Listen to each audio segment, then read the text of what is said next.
new figures out today which suggest that more migrants have crossed the channel so far up to sort of middle of September than was in the whole of 2021. I think the total number now is about 28,561, slightly more than the entire number in 2021. I always say at this point, and those are the ones we know about.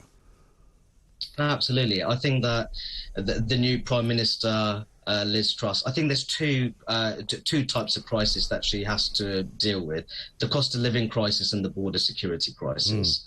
And in a way, the two are somewhat interlinked, because the cost of living crisis is going to worsen, Mike, unfortunately, for many families across the country. Yeah. But if they see the amount of public money which is being spent on ultimately illegal migrants who are being housed in hotels and other forms of accommodation, then I think that's going to create a level of resentment which could pose a threat to social cohesion in the country. We've discussed this many times before, Mike, that if you're a self-governing nation state, border security is an essential part of that, yes. Especially from a social cohesion and national security perspective. Yeah, absolutely right. And Suella Braverman is the new Home Secretary.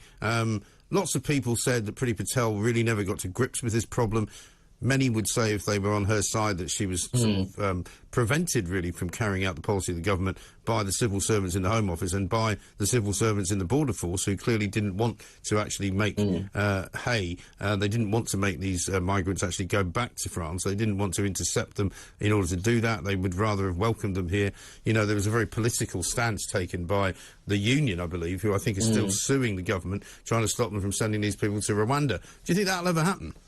Well, I think that, firstly, in terms of Priti Patel's period as Home Secretary, I think many people reached the view that she underperformed in the role. But that's not to say that she faced a great deal of obstructionism, especially in the form of the civil service. Ultimately, the civil service is there to implement and execute the democratically elected UK government's plans across a range of policy areas.